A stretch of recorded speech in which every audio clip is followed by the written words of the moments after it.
All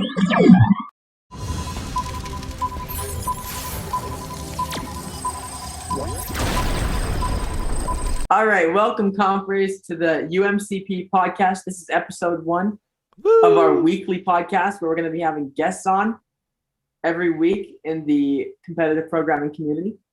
This week, it's just me and Adrian. We're just going to talk to you guys about a few different things. Do you want to introduce yourself, Adrian? Yeah, sure. Yeah, so my name's Adrian Dinsey, also known as the Dins Bag. You might know me as that too. You know, you see me in the server all around there. You know, Vice President of UMCP. That's me. Tossing it back to you. Also known as Sensei Drip. Oh yeah, I was just saying I'm known as Sensei Drip for a few reasons. I won't get into it now. Maybe that's episode 4. That's an episode 4 topic. Yeah, you know, when I get the sweatsuit and we pull up, you know, yeah. But so we recently had our Google Code Jam. How'd that Google Code Jam go for you? Yeah, so you see, I was in a bit of a rush. I started late. I started at like 1 a.m. that night, to be honest. And I realized why that's a mistake. You know, I started working on the projects. I mean, question 1, I feel like everyone's gonna agree was easy. You know, you so just literally had to follow the pseudocode, like.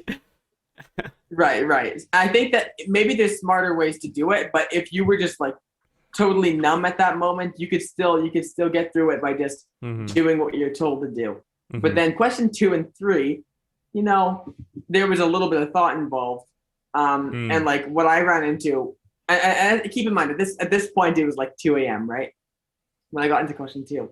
So my thought was, and this, I mean, do you want to go through the question first, just so people know what we're talking about? Sure. Which question? 2 or 3? Question 2. It was the one about the moons, the J's and C's, I think. Right. Yeah. So we have. It's called Moons and Umbrellas. Basically, it's a string of C's and J's, and whenever there's 2 subsequent letters that are different. So if there's ever a C or a J and a C, it'll cost some money. So CJ costs X amount, JC costs Y amount. And given X and Y, you have and the string, it'll have some question marks in there. So those are basically blank spaces where you can put a C or a J. And the question was, given the cost in the string, how can you minimize the cost? So what letters do you have to put in those blank spaces to keep the minimum cost? Yeah. So what my first, like, here's the truth. Actually, when I read the question, I thought it wanted max. But that wasn't even important because my attempt was I was going to try out all of the different like letters that could go into the question mark spaces and then calculate the cost of each string. But then the problem is I didn't realize how big this strings could get. Like, I think you cut out a bit on my end. Could you say that again? How big what? One where the max size was 7. Okay, so yeah, I was just saying like. So there was 2 sample like tests basically. One of them had a size of 7, and one of them had a size of, what was it? It was like 1,000. I think it was 1,000. So basically, you can't brute force this, right? Like if I'm trying every single option, that's 2 to the power of 1,000. You know. So my solution, and the thing is, if you wanted to find max, I think that. I wonder, there's definitely ways to find max where you're not brute forcing it. You have to probably alternate over and over. And then maybe if you run into a certain letter, you might want to change the way you've been alternating. Like you might want to start with a C instead of a J. But because it's a minimized problem, there was a better solution which worked for both size data sets, right? Yeah. And one thing I want to say that's interesting, there's the extra credit test set 3 where it became a maximization problem. So if you had negative X and negative Y and you want to minimize it, basically make it so the magnitude of the cost you're trying to maximize, right? Trying to make it as negative as possible. So you would ideally want to get like negative 100, negative 200. It became a maximization problem in that. And that was for extra credits. So you didn't have to do that. Yeah. But it was like, if you wanted to get all 3 tests, it had to work for the minimization, but also be able to switch over to maximization for the negative X and Y's. But so that's actually something interesting. But yeah, that's tricky though, and especially being worth like, what was it? I think it was like 1 point they gave you for Yeah, it the was. special They literally case, said or in it was the like 1 point, overview, right? you'll notice that the 1 point doesn't help anywhere for like qualification or anything. It was literally just if you wanted to do it for fun, kind of thing. Yeah, I think the way you have to do it, you literally have to at the beginning. I think. I mean, there might be ways that are smarter than this, but you have to actually look if it's positive or negative. hmm You know, Because it and then it if switches you from have a minimization to negative, maximization. So I feel like there had to be some sort of check, like is X negative, is Y negative, kind of thing. But going Mhm. back to the That's the thing. Like if you minimization were to side, write, so something interesting that I noticed when I was doing it is my kind of idea was like I don't want to. I wonder if I can annotate. Can I do that? No. I didn't want to like replace any letters in the string. Like when I was going through it, I was like, I could like fill Mhm. in and then like count it up at the end, but I was like, what if Yeah, there was a way where I don't have to touch the string at all, where I can just go from left to right, and I can for each like character, I can calculate its cost based on certain amount of parameters. So for example, I'm gonna look at this character. So if it's a question mark, then it's either going to be a free space, meaning like it's not going to cost anything for being there, or it's going to cost something because to the left and right there's going to be like, say it's in between a J and a C, so then that might cost something. And then as I start to go through it, I was like, okay, so I'm only going to cost something if, say, there's a J, then and there's a C to the right of it. I'll say the J costs something, but the C, if there's nothing to the right of it, then it costs nothing. So you only count it once. So I'm only costing it if there's a letter to the right of it that would force it to be a JC or CJ. And the more and more I went into it, I started to realize, wait a second, these question marks don't actually affect anything. Like if you think of the string C question mark C, we can intuitively see that you can put two C's in the middle, it costs nothing. Now let's think about the yeah, string C question mark J. Now you could try to maximize it by putting like CJ, whatever. But if you think about it, mhm. the minimization there is having one CJ cost and nothing else, right? So that can either be CJ or it can be CCJJ or CCCJ. And what you start to realize is that these question marks in between, all they do is delay the inevitable. So if you had C question Yeah, mark J, it's the same thing as just having CJ. And that's when I realized, wait a second, you can actually just yeah, and remove all the question marks. And then that'll give you the minimum cost. And that's yeah, how I yeah, did it. I just and like literally I there's would also take the in the string, complicated. remove all the question marks, and then I just counted it. Yeah, exactly. All you really had to do for that question was I mean, this is in Python, I'm thinking right now, but it's like there's a replace method, you know? hmm You just You can call do that replace in like on Java, that whatever language, string. yeah. And now yeah, and then you just run a super easy, like a single for loop where you're checking for either CJ or JC, and then hmm add the cost for it. It's like, actually, wait, don't you? I forget. Do you even need to say how much it costs, or do you just have to say this is the minimal cost? Uh, I think you You know what I'm talking about? give the string. Oh no, you just give the cost. Yeah. Oh yeah, it's so okay. It's so easy. Yeah, you Yeah, just have like to what do the I did for is loop, I just had a for and then loop, you. and I said, so it goes through each one. So it says if so I say I'm at letter X. If letter X plus one is different, then it goes in, and I say, so if That that works one's a too. J, that means I have a CJ, so add X. If the letter is a C, that means I have a JC, add Y, and that was it. After removing the question Mm, marks. yeah, yeah, definitely. Uh, And that's like I mean, we're gonna talk about this later, but like when you try to get coding too fast on a question, sometimes it's gonna lead to so much more work. Because think about my solution for a second. Think about what I was doing at 2 a.m. I had to first work on a way to create these strings. Okay, like I had to go through every single string. So what I did was I created a for loop which made numbers. Okay, so it would make like a number, like the numbers 1 through, like I think, oh yeah, this is how I did it. I counted the number of question marks, which is already work. You know what I mean? Counted the number of question marks. That's Then already I N created an right there, array of right? size 2. Yeah, I created an array filled with 1 through 2 to the power of the number of question marks. Okay, just because I knew that that's how many binary strings would exist of length number of question marks. Right. Okay, and then I went through all of them. Okay, and that was also tricky because I had to go use like a for loop through each. You have to keep in mind, if you wanted to brute force, then that's how you do it. You know what I mean? Like that's a way to do it. And then what I did was I converted the zeros to C's and then the ones to J's, and then I input that into the question. So obviously, does it suck? Yes, it's bad, and it's way more work.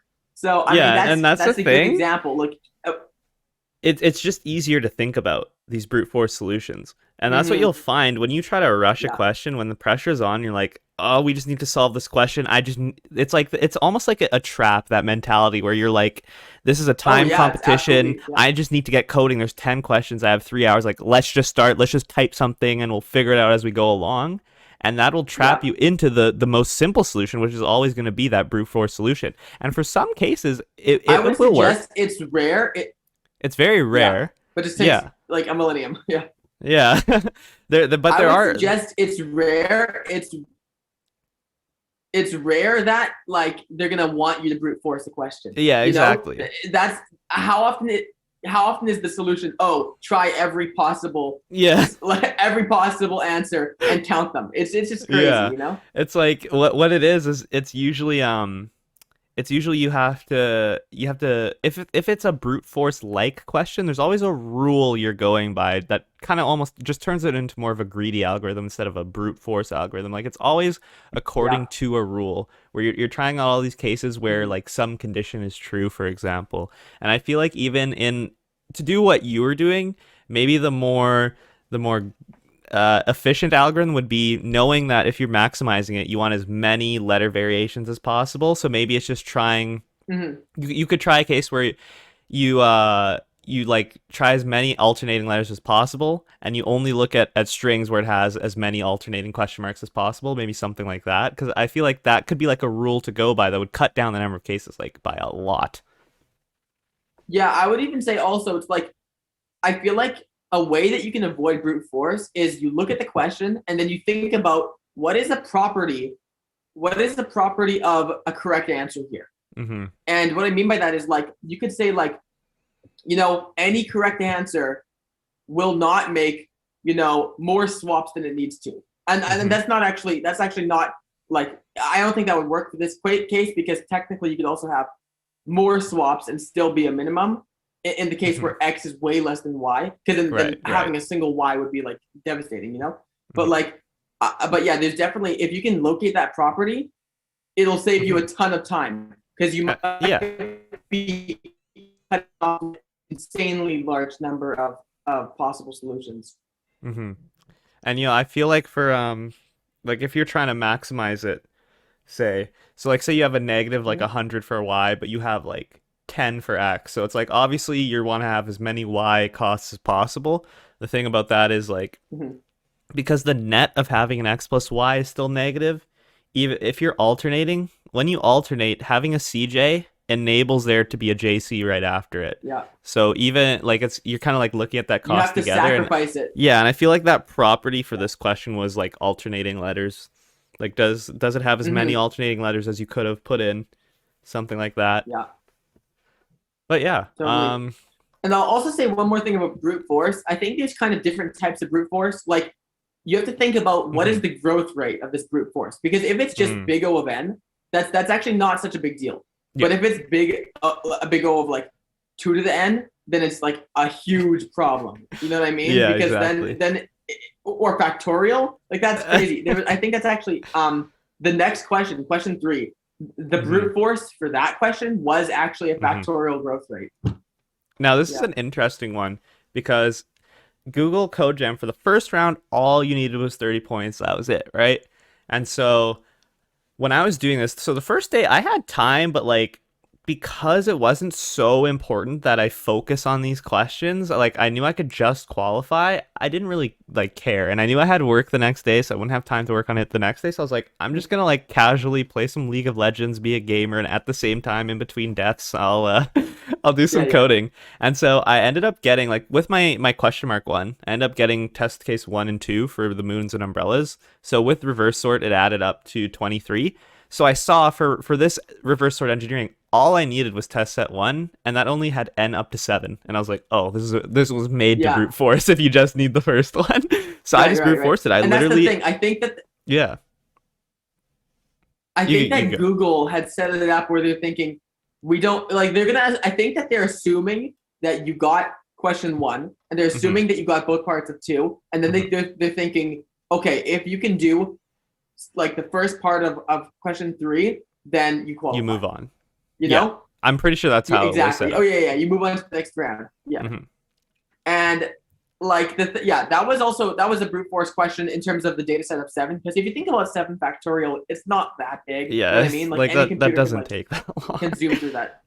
But then the next data set was 1,000. And 1,000 or 100. factorial It was 100. Like, but still 100 factorial. I think it was 1,000, wasn't it? No, it's 100. The one before was 1,000. Or was 100? Okay. Still 100 factorial is like disgustingly mega big, right? So yeah. So I mean, any solution is going to take a long time. Anyways, yeah, and the thing about the reason why I was okay with doing that is because when you have a contest with a bunch of hard questions, but you only need to get like half of them, obviously, you could just do that and not care, but you can always go back and practice these. Like submissions are still open, even though the solutions are kind of released. I don't think they gave any like actual like coding solutions, but they gave like overviews of how to do the solutions. And so like you can still try these for practice, and that's kind of the conclusion I made in my mind. I was like, okay, I'll just qualify to the next round for now, but when I have more time, I'm gonna go back and actually try to do the rest of this stuff. And so I knew my solution was not going to work for 100, because it was literally try every single permutation of the list they gave you and reverse sort it to count it up, like, you know? And that's another thing. I was going to say, I felt with this question, they are kind of saying, I mean, they're both reverse sort. Question 1 and 3 are both reverse sort. So you could easily take your code from question 1, put it in 3, and then all you have to do is do every permutation and you're done. You know? Yep. And so that's what I did for test set 1. It's a really easy solution. Yeah, if you just want like to qualify, that's like, you know, how long does that take, right? It's pretty simple. Yeah, it took me like 5 seconds. Yeah. The other solution I made that got the like set 2 was basically you start with a sorted list. You start with a sorted array from 1 to like n. I can't even remember the question specifically. Yeah, it was 1 to n. It gives you the number of numbers in the array, right? Yeah, and it ensures that it'll be an array like containing elements from 1 to n. Yeah, 1 to n, and then it also gives you the cost. Okay. Yeah, the cost that you want to get it to. Yeah. Okay. So I started with a sorted array from 1 to n, and then I thought about how the reverse sort algorithm works, right? So I starts at 0 and moves up, right, all the way to like n minus 1. And then I thought to myself, okay, if the array is if the cost associated with the array that they want is less than n minus 1, then it's an impossible result. Because even if a fully assorted array takes cost n minus 1, and then if the array has cost greater than, I think it was like I did the summation thing, like from the summation of n from 0 to n is like, you know what I'm talking about, is like n times n plus 1 over 2. Yeah. So I said, if it's greater than that, it's also impossible. Because even if every single swap was like as big as it could possibly be, you're still not going to get that size. Yeah. Okay, and then that's how something simple like that. I just want to add is something like that helps, even though it seems like, oh, okay, these are just like annoying edge cases, but if you were to have those, Mhm. like if you didn't make these rules saying we're going to ignore that, then you would find your algorithm is going to go through every single possibility and like deteriorate to this like really bad worst case Yeah. O of whatever it is.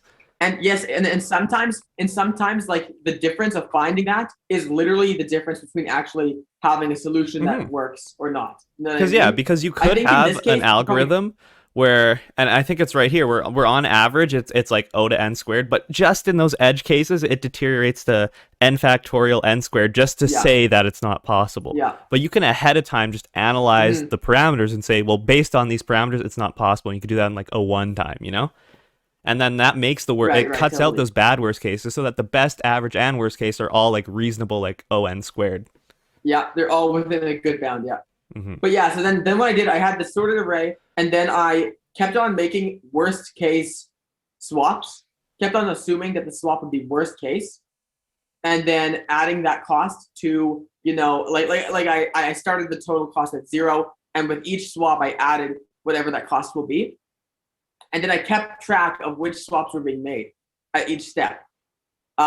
So that way, and then eventually, after doing a bunch of worst case swaps, you would, assuming that there is a solution, you would arrive at a swap where, if we make this swap, then you're gonna get exactly the cost you want. So Hmm. basically, once you have that list of swaps, then you can do that in reverse, because you're taking your sorted array and going backwards to the unsorted array. Right. And then you submit that unsorted array, and then that's a solution. Hmm.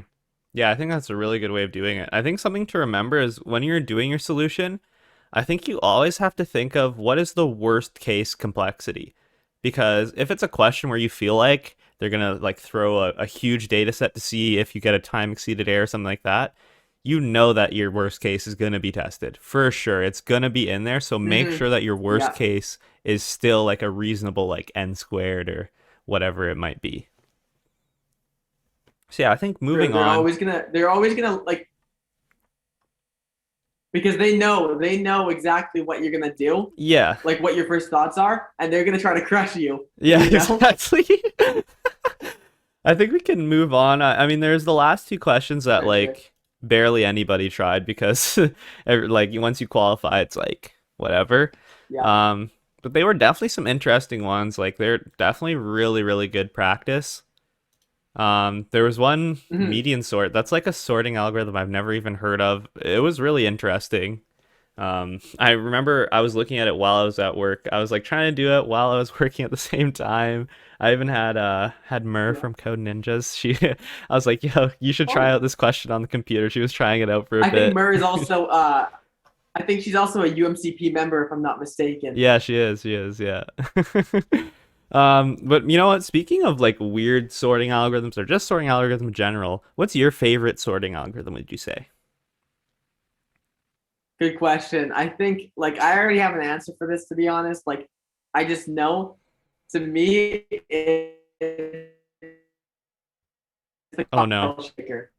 Oh You no, know, wait, you wait, know what this wait. is? The cocktail shaker sort? Sorry, you cut out. Yeah, it's quite. You cut out the whole Oh, thing. did Could I you cut say it out? again? Okay. So, cocktail shaker sort. Have you heard of it? No. I have Okay. not. Now, but you've heard of bubble sort, though. You've heard Mm-hmm. of bubble sort. Yep. Yeah, of course. Good, good, good. So basically, this is bubble sort, except it's a bit of a cocktail shaker, because instead of just going forward over and over, it goes forward, then backward, slowly bouncing quicker and quicker until it finishes in the middle. It makes It's sense, but pretty it's amazing. such a funny name thinking about that. Because that's not how a Yeah, yeah, yeah. cocktail shaker works. It doesn't end in the middle, it Yeah, ends at it's the like, bottom. There's yeah, yeah, gravity yeah. He's still. like, yeah, But yeah. yeah. Yeah, that's That's kind pretty of my interesting. favorite So wait, though. It's how does just it work? nice, honestly. How does it work actually? Like say you So had the way it works, like say you just it's had like a literally sample the array, way how would bubble it work? sort works. Sorry? So think of it like this way. Basically, let's say we go with one pass with bubble sort through an unsorted array. Mm-hmm. It's gonna move.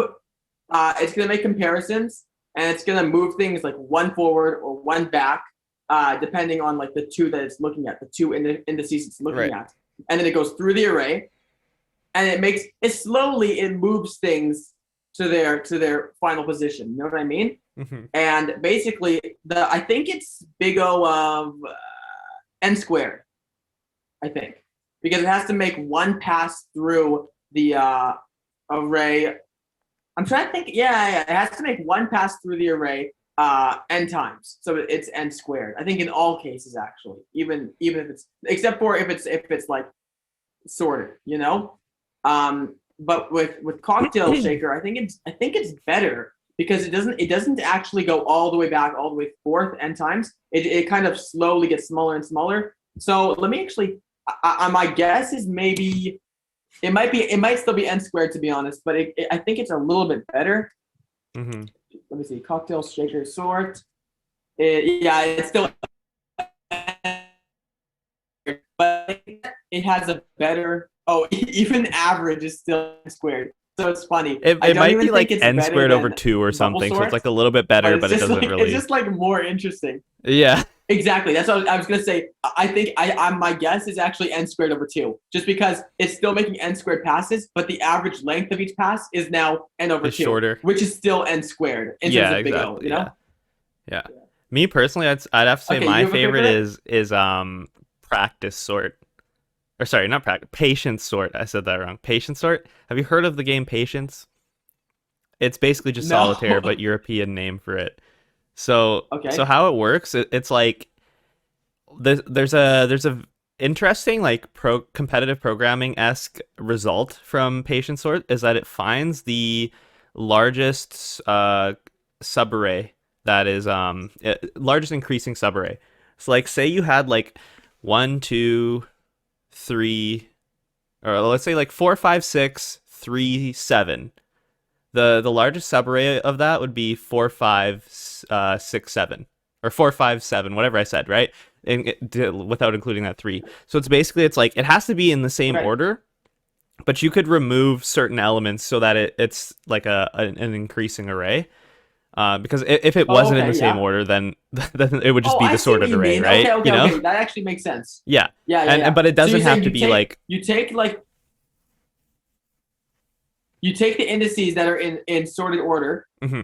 and then you put that into like a new array, or what do you do with that? You keep the same order, but you can basically just drop out elements that you don't want to make sure that the resulting subarray is just an increasing one, like purely increasing.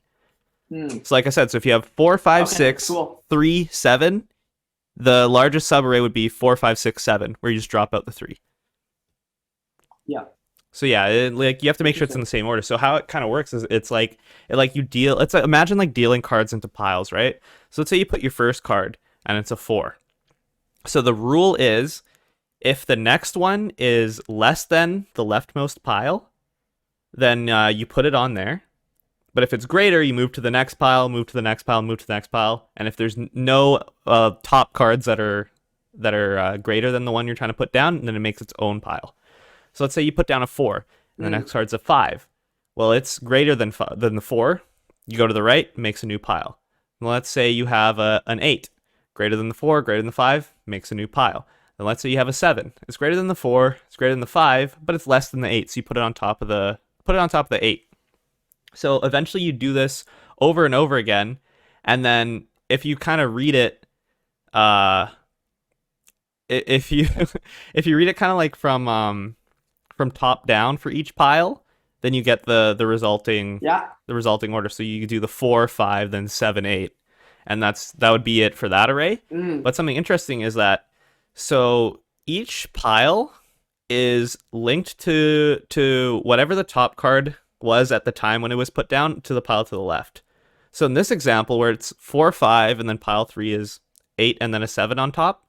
So when I put down the 4, it's just say it's the head of the list. When I put down the 5, it's linked to the 4.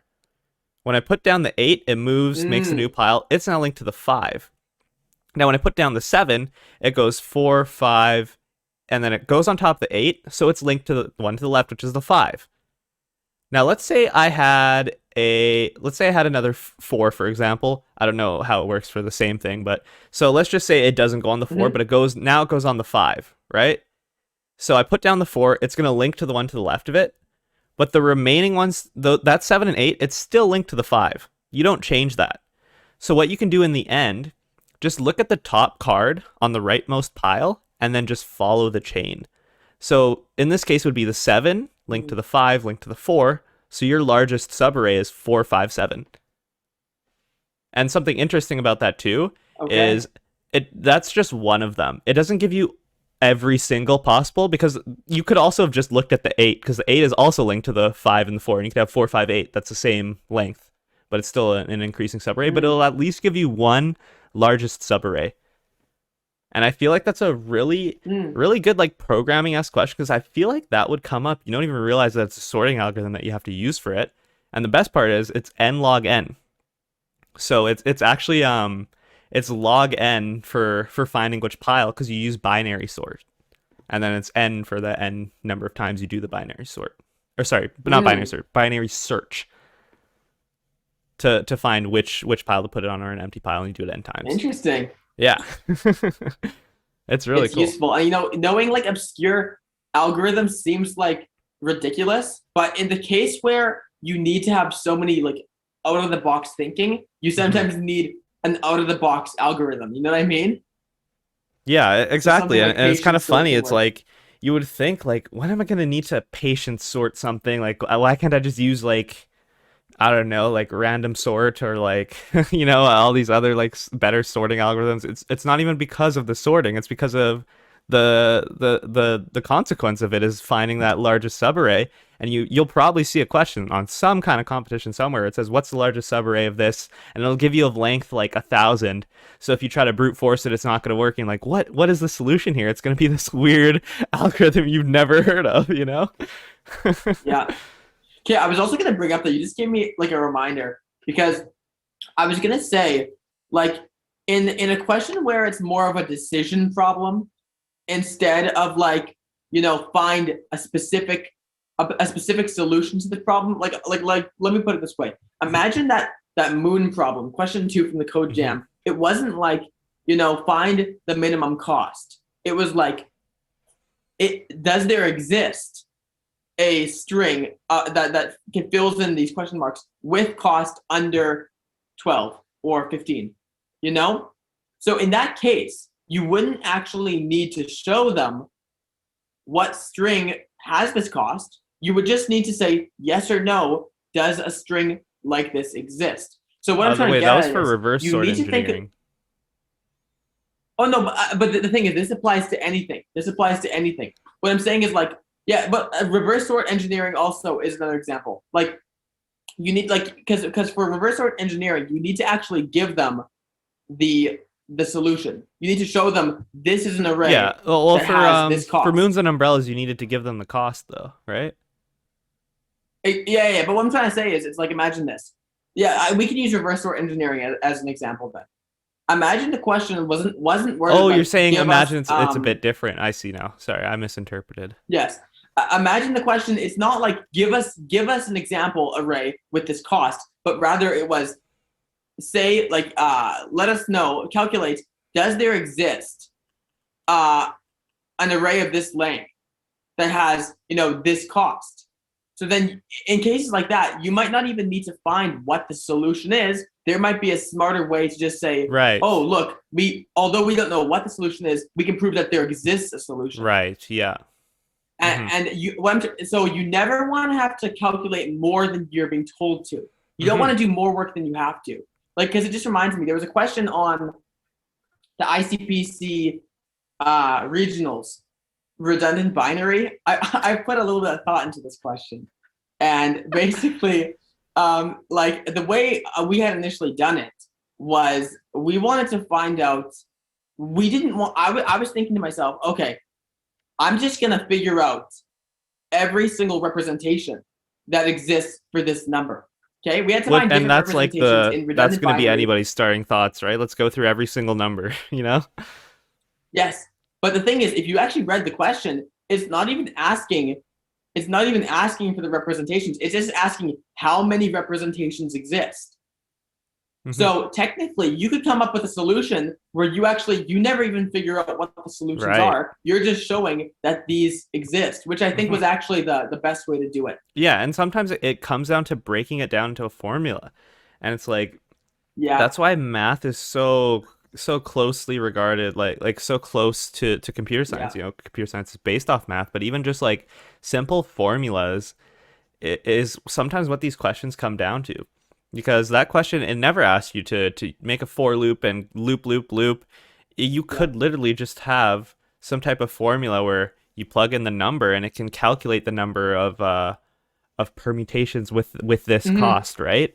And that's when you see a question where, say you're trying it out even and you keep getting like time exceeded, memory exceeded, it's usually because maybe you don't have to brute force it at all. There's usually gonna be like some kind of formula, like like even looking at the moons and umbrellas, like you could try to brute force it, but when it handed you the n of 1,000, like you needed more of like a formula way of doing it, where it goes down from doing something like n squared complexity to just like 1 even sometimes, or it's just a straight formula.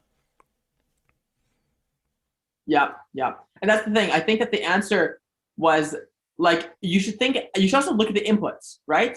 Because an input for redundant binary, there was one input that was literally like quadrillions. You know what I mean? Or like pentillions, like insanely big. So you have to even think to yourself, is big O of n even reasonable? Because in that case it wasn't. Because even big O of n for an input that big, it's still gonna take way longer than the allowed time. Yeah, so, exactly. So in the end, you actually had to find a log n. You had to find a log n solution, or else it was literally impossible. Yeah. Yeah, sometimes O of n you would think is like a really, really efficient algorithm, but the thing about these questions is there's no like rule about like a certain complexity will work across any question. It's always like question specific, because the people making the questions, they always set up these traps where it's like, we're going to have like, so this is going to be a simple solution. We're going to make it not work based off the test cases, you know? Like they always like push you towards the most difficult to think about, but most intuitive solution that ends up being the most like elegant answer. And that's always what they're searching for. So they're always going to be designing their test cases so that if you come up with a solution that they feel like is not good enough, it's not going to pass the test cases. Even though it could work, and that is pretty frustrating. Like I know my solution works. It's just these test cases are testing. Like, what are they testing? They design it so that if your solution isn't like efficient enough or elegant enough, or one that they don't like it enough, then it's not going to pass the test cases. Yeah, I was just gonna say, like, these competitions are designed so that if you, let's just say theoretically, you have perfect IQ, okay, like the ultimate. Like it's designed so that technically you can solve the whole competition in half the time it requires. If you are nailing every single, like, because most of these questions are not about, oh, you need to write 500 lines to finish this. You know, they're not going to ask that. Every question can basically be solved. I mean, more or less. Maybe if it's the hardest question, it's different. But most questions are just solvable within like 30 lines, 40 lines. You know. Yeah, and like let's just go back to like the moons and umbrellas that had like the really obvious simple idea. Like, say like you could come across the solution I did by like a lot of trial and error. Say you start like, I the way I was thinking about it, I didn't do a lot of like test cases, but when I was thinking about and designing the code, I started off a bit brute forcey, blah blah, and then eventually I came across this intuitive solution. But you could have looked at this question and thought, wait a second, these question marks don't change anything, and just right away like that, and then write the simple, I think I had like, it was 20 lines of code or something like that I had. Yeah, exactly. Or it might have even been less. Like, you know, you could have thought of that right off the bat. And almost all these questions will have that intuitive solution. And how you think of these is really usually a math background. Like you'll see a lot of like graphing questions, like say it'll tell you like, what is the weight of a path like this, blah blah blah blah blah. If you're like, say, a math student, you might have even learned about it. You might think like, oh wait, that's a knight's tour, or oh wait, that's the minimum spanning graph, like, you know, things like that will just lead you to this intuitive solution that you could do very easily. And that's why you'll see people, like if you look at the Google Code Jam, a lot of people did it in under an hour. Or sorry, not under an hour. One person did it in 59 minutes, but most people did it in under an hour and 10 minutes. Like a lot of people, the whole entire thing. And that's the thing. Like in hindsight, looking back at the good solutions, you know, that's so easy to do. If you were told, oh, write code that does this, you would write it in an hour. This is not something that's hard to write. Right. Once you have the idea, you're good. You're just gonna get it done. And that's why I'm thinking like you're so much better off spending time reading the question and understanding it and thinking about and good ways to before solve coding, it instead of wasting your time writing a solution that probably won't even run. Time. Exactly. You know like I mean? You're gonna think like, oh, this is simple. We can just let's try the brute force and see if it doesn't work. Just assume that if the brute force is like 2 to the end, just don't even bother writing it because it won't work. You're wasting your time and you're wasting like your mental energy because it's frustrating when you're trying to plug it in, you're getting small errors, and then you realize in the end that your whole idea was wrong. It's like you're way, way better off just like stopping thinking, you know what, that doesn't sound like it's going to be efficient enough. That doesn't sound like the solution they want. I'm going to think about a more intuitive solution. You're better off like spending that extra time thinking than taking like an extra 30 minutes writing all these different ways of approaching the question that aren't going to work. Yes. But you know, with that being said, like we're looking forward to the ICPC. So we qualified pretty clutch. That's an interesting story. Do you want to maybe tell how we qualified? Sure. So, well, firstly, I mean, we can start off with some background. I mean, this was our first collegiate competition. Mm-hmm. Like our first programming competition since grade 12, really. Right. We did since we came second place at the U of M High School Computer Science Contest. No big deal. Took home a trophy. But the thing is, okay, so it was just the two of us, if we're being honest, okay? and it's teams of 3, whatever, okay? Not trying to flex. We've been at disadvantages before and always pulled through, like whatever. Okay, so we began the problems, and you know, if you are new to competitive programming, I mean, just listen, like. You have to make sure you're testing your problems in reasonable ways, because like we had it set up where we were testing problems by inputting the input line by line, and we were getting some really strange results. like depending on the IDE we were running on and testing, we were getting different results. Yeah, and I remember we even tried to do that's a big thing. We even tried to do it where we switched it to a text file input for testing, and it would work with the text file, but when we switched it over to like standard input and handed it in, it was just saying like wrong answer, like this error, you know? Yeah, so you got to be really careful. You got to figure out how to test. You know, you need to know how to test, because you can have the right solution and you might think you're doing it wrong. You know what I mean? Yeah. So that's definitely something. Literally sometimes it just comes down to like how you're inputting the information or how you're formatting the input. But anyways. Yeah, exactly. So yeah, going back to those regionals. So our placement was 17th. No. Our initial placement was like 24th though. Oh, okay. Yeah, so, I remember. Okay. But then, so basically, those Americans like to cheat, right? That's just common known fact. So we get moved up to 17th place. And we don't know why. They never told us why. Yes, we actually don't know why. Because I remember I was at the award ceremony right after the competition. I was at the award ceremony. They're showing everybody. We were at 24th. It was like social coding club or coffee club was at 17th, and we're like, oh, okay, whatever. Yeah. I think they answered one more question than us too, but literally just a couple weeks later, we get that email like, congratulations, you qualified. We're like, what? Yeah, so basically, and the thing is, we were getting emails for a while. I felt like we were getting emails like you're a divisional qualifier and blah blah blah blah. And I didn't. It didn't even set in. I didn't even like recognize what it was saying. I was just thinking, why am I still getting emails? Yeah, from you know, them? that was like some why? random subscription. But, yeah. Yeah. So basically, and then I started to realize it was like telling us that we were like set up to go to this next event. And basically, we look at our position, and now we're number 17 somehow. Yeah, instead of 24th, and we're 24. like, what? And what's funny about the situation, the way that the regionals work, if you have more than 3 qualifiers from the same school, or 3 or more than 2, I think. The top 2. Yeah, if you have more than 2, so only those top 2 actually get to move on. So I think it was University of Wisconsin had 3, right? Mm-hmm. So technically, that means instead of top 16 qualifying, it was actually top 17 minus the 3rd best Wisconsin team.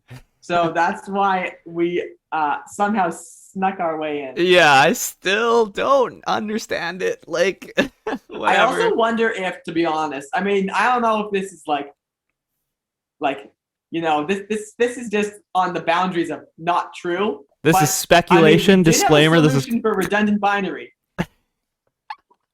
Yes, this is. We did have a solution for redundant binary, so I'm sort of wondering if afterwards they went back, they gave us marks for it. Just even though it was the slow version of redundant binary, I wonder if they still gave us. I have no idea. And the funny thing is too, remember the file system or whatever? We had that completely working. We submitted it like 20 times and it was always working, except it just kept giving us the wrong answer. It was like, what is going on here? You know? Yes. It was like the record keeping. That was the record matching. That was so insane.